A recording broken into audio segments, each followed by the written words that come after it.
에게는 꿈 대신 분노가 있었습니다.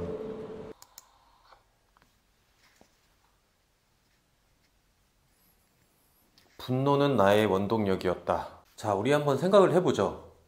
어떤 깡패, 건달, 조직폭력배들이 쇠파이프를 들고 우리 앞에 한 열댓 명이 서 있다고 생각을 해보시죠. 어떻게 될까요? 어떤 감정을 느낄까요? 고통이나 불안, 수치심 등을 느낄 수 있죠. 이걸 극복할 수 있다는 그 역량이나 능력이 있을 경우에 고통이나 불안이 분노로 바뀌는 거죠. 즉, 분노는 복수심하고 아주 유사합니다.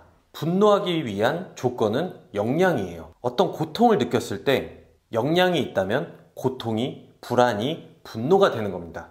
자, 일제시대로 한번 돌아가 볼게요. 그때 국민들은 일제의 그런 통치 밑에서 고통과 불안 속에 살았겠죠. 왜냐하면 힘이 없으니까, 역량이 없으니까. 몇몇 사람들은 모여서 독립운동을 준비합니다. 독립운동가들이겠죠. 그 사람들은 어떤 계획을 짜고 일본을 몰아낼 수 있는, 그리고 독립운동을 할 수 있는 그런 계획들을 세웁니다. 자신들이 우리나라를 되찾을 수 있다고 생각을 한 거죠. 일본의 폭력에 대해서 분노를 한 겁니다. 중요한 건 지금부터입니다. 여기서 알 수 있듯이 분노라는 건 상대방을 제거해서, 파괴해서 어떤 우리에게 불안을 주는 요소를 제거하는 겁니다. 그런데 방시혁 대표는 상대방을 파괴하는 게 목적이 아니었죠. 그렇다면 이건 분노가 아니죠. 뭘까요? 제가 생각하기에는 애정입니다. 애정. 사랑이기도 하고 증오이기도 해요. 사랑은 내가 헌신해서 내가 그리는 어떤 사랑이라는 그 형식을 지켜내는 거고, 증오는 남을 변화시키고, 즉 헌신시켜서 내가 그리는 사랑을 지켜내는 거죠. 사랑과 증오는 다른 게 아니에요. 똑같은 마음속에서 같은 장소에서 나온 거죠. 희생의 대상이 틀릴 뿐이지 내가 사랑을 지키고자 한 것은 똑같은 거죠. 이걸 애증이라고 하죠. 이 애증에는 엄청난 힘을 갖고 있어요. 이 영상에서 방시혁 대표가 말하는 건 좀 더 구체적으로 말하자면 음악계를 사랑하고 동시에 증오한 겁니다. 불공정한 관행과 이런 것들이 음악계를 더럽히기 때문이죠. 그래서 자신이 생각한 깨끗한 그 음악계를 그게 사랑이라고 생각을 하고 지켜낸 거죠. 만약에 우리가 알고 있는 분노라고 하면 상대방들을 제거하거나 음악계를 떠나버렸겠죠. 제가 이렇게 방시혁 대표의 분노라는 말을 더 구체적으로 묘사를 하고 부차적으로 설명을 하는 이유가 있어요. 저 영상의 댓글을 보면 대부분의 친구들은 잘 이해를 하고 있어요. 반면에 어떤 일부의 친구들은 말을 표면적으로 그대로 그냥 들어버리는 친구들이 있어요.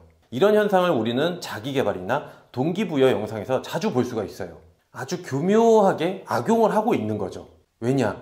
자기의 책이나 글, 그리고 강연을 더 그럴싸하게 보이려고 그렇게 말들을 교묘하게 짜집기 하고 있어요. 자신에게 분노하라, 그리고 각성하라, 게으르고 나태하고 한심하고, 이런 자신의 한심한 모습들에서 분노를 하고 각성을 해서 피나는 노력을 해서 성공을 하라고 하죠. 무슨 이게 드래곤볼에 나오는 손오공이 초사이언으로 변신하는 게 아니에요. 만화를 너무 많이 본 것 같아요.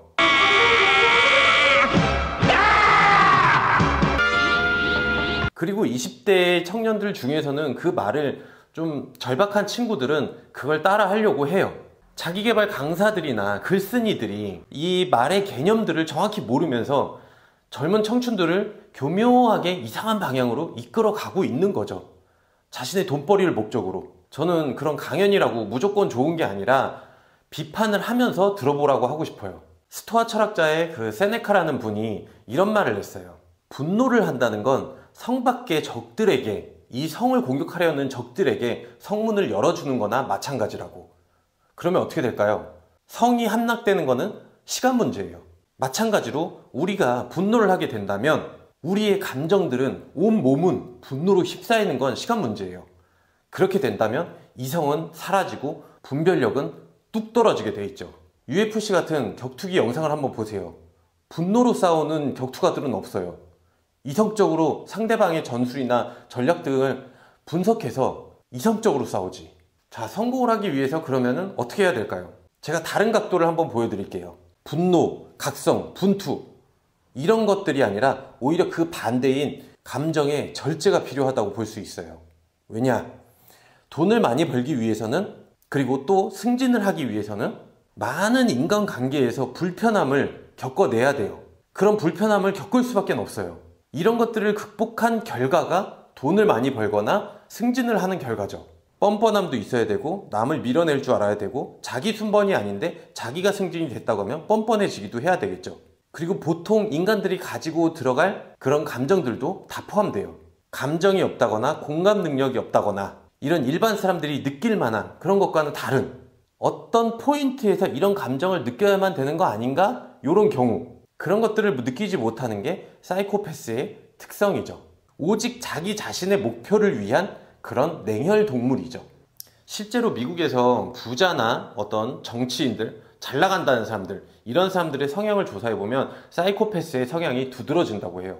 보통 사람들과는 다르기 때문에 그 자리에 올라갈 수가 있는 거예요. 자, 한번 생각을 해보세요. 대표적인 케이스로 우리나라의 연예인들 중에서도 자신의 의도로 인해서 자기가 저지른 어떤 착오나 이런 것들 없이 저지른 일들이 있는데, 그걸 무릅쓰고 몇 년 만에 복귀를 해서 뻔뻔하게 다시 TV에 대중 앞에 서는 모습들을 자주 볼 수가 있어요. 수치심을 느껴야 되는데도 그런 것 따윈 없죠. 내가 먹고 살아야 되니까. 불안, 두려움, 이런 감정들을 다 절제하고 시작하고 도전하라고 합니다. 그런다고 성공하진 않아요. 시작한다고 도전한다고 성공하진 않아요. 자영업자 중에 열의 9은 망하니까요. 잘 하기만 해서 실력이 있다고 해서 성공을 하는 게 아니죠. 연민이나 동정심 같은, 거기다가 죄책감, 양심, 이런 것들을 다 포함해서 이런 인간적인 감정들까지 다 필요할 때는 자기 목적을 위해서라면 언제 어느 때고 버릴 수 있는 그런 사람이 되어야지 여러분들이 바라는 큰 부자가 될 수 있죠. 또 다른 관점을 얘기해 볼게요. 만약 감정을 다 없애버린다면 어떻게 될까요? 사람이 원래 선택을 할 때는 감정이란 게 이성보다 더 큰 비중을 차지해요. 실제로 뇌에서 감정을 유발하는 그 부위를 제거하는 수술을 한 경우가 있었어요. 그 사람은 감정이 없어져서 우선적으로 내가 무엇을 처리해야 될지, 무엇이 중요한 일인지 이걸 판단을 하지 못하게 되었어요. A와 B 중에 선택을 할 때는 감정이 큰 요인을 차지하는데, 감정이 없다 보니까 논리적으로 파악을 한다면, 이성적으로 파악을 하고 있으면 이게 선택을 못하게 돼 있는 거예요. 자, 그러면 감정이 있어야 될까요? 아니면 감정이 없어야 될까요? 이제 남은 건 여러분들이 이 이야기들을 몇 가지 관점들을 얘기해 드렸죠. 이걸 듣고 본인이 본인 인생에 어떻게 적용할지 잘 판단을 해야 됩니다.